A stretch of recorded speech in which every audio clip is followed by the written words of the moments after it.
Magellan here. It is Friday, the 24th day of June 2016, and in many ways this is a day of independence for the United Kingdom because they have, through their referendum vote, they have voted to leave, to exit the European Union. Now, some of you may have heard about this, Brexit, as many have called it, but the bottom line is that the people have spoken and said, you know what? We no longer want to be a part of this controlling government that does not reflect the will of us, the people of Great Britain. An organization out of Brussels, Belgium, which is not only the capital of Belgium, Brussels that is, but also of the entire European Union.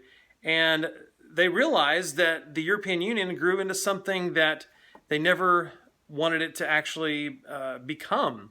And that is a controlling, domineering government body and controlling British citizens in so many ways through laws and through unfair trade agreements and so on and so forth. So congratulations to those of you that are watching this from Great Britain. This is a special day for you all, and not just for Great Britain, but it also, I believe, sets a real turning point for a lot of other countries as well, because now we're hearing that Netherlands, that France, that many other countries, Hungary, have expressed interest in exiting this super state called the European Union. And this, in many ways, is Bible prophecy being fulfilled. Read Daniel chapter 2, where it talks about the 10 toes of the image and how it is referred to as iron mixed with clay and how they do not mix. And the European Union appears to be losing its strength in many ways. And, well, let's face it, the UK was under the control, in many respects, of the European Union for over 40 years. And, I mean, this has been a long, long process. And here we are. Now, what happened is that not too long ago, President Obama actually was in the United Kingdom and was encouraging the citizens there to vote to remain in the European Union. Now, Donald Trump today, who happens to be doing business at one of his resorts in Scotland, actually spoke and said that he felt that the statements from the President of the United States actually encouraged the citizens of Great Britain to do the very opposite. We'll see, but it does make you wonder. Now, let's fast forward to November here in the United States of America. What's to come here? Does the reflection, does what happened in Europe now kind of give us an indication as to what could happen in November, where the will of the people, the populist movement, will take full strength and force?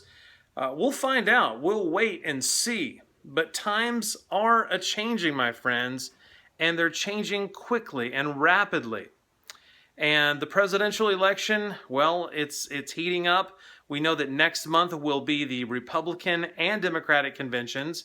The Republican convention in Cleveland, Ohio, and then the Democratic convention, which I believe will be held in Philadelphia, Pennsylvania. Those should be very interesting as the presumptive nominees, Hillary Clinton and Donald Trump, become official nominees of their respective parties.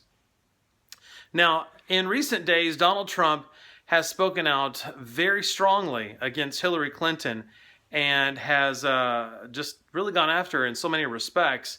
So we're going to watch how all of that unravels. But, talking about some recent events, and I just want to cover a couple more things before we wrap up here.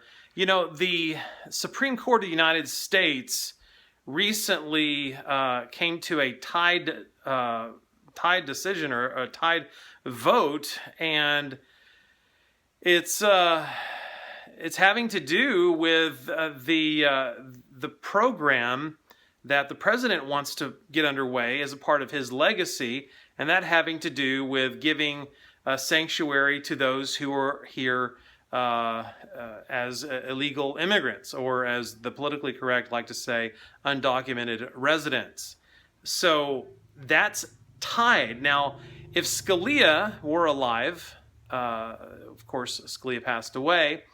If Scalia were alive now, then that would actually break the tie, and it would be struck down. But it's in limbo right now because the next justice will not be nominated until the next president is elected. Now, Donald Trump has said very clearly and very plainly that he would select conservative justices to the bench when the time would come to do so. Not just for future justices that may retire or whatever the case may be, but also to replace Scalia's position. Now, we know that Hillary Clinton will pick someone who is likely very progressive and to the left of center. Donald Trump has said he would not. I know there are a lot of people out there that may not like Donald Trump, and we all could, if we had enough time, could, issue our own criticisms of any political candidate. And you hear about these protest votes. Some say they're going to protest and vote for a third party. And I think the third party system is great, but it's not a reality, and it's not realistic at least not in 2016.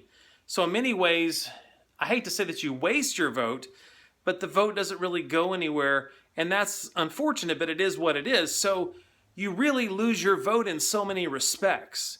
You see, this is not just about what the executive branch, about who holds the executive branch, but what that fully entails. You see, the one that will take the executive branch, which will be the next president of the United States, will do so many things that will have lasting implications not only within the executive branch, but also in other branches of government, like the judicial branch. Now, the judicial branch is separate from the executive branch. We know this, hence the reason for checks and balances and the balance of powers. But we do know that the president, who is part of the executive branch, nominates the justices for lifetime appointments unless they pass away or retire.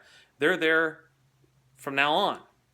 And so whether you look, even if you do not really like the person or the ones that are running for president right now, you got to look at what they're going to do on these issues.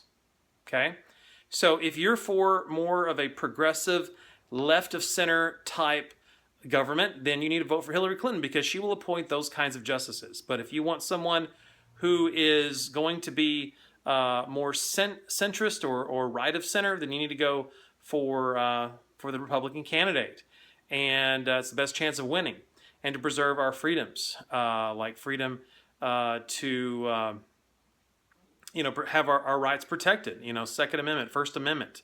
The Congress did a sit-in for over 24 hours, having a protest, if you will, trying to get gun control legislation on the agenda in Congress.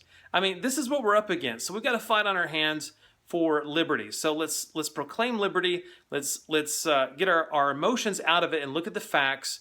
And I think we'll be a lot better off as we move into this new season. But in short, congratulations to Great Britain, to the UK for what they've done. This is Magellan. God bless all of you. Thanks for watching. Bye-bye for now.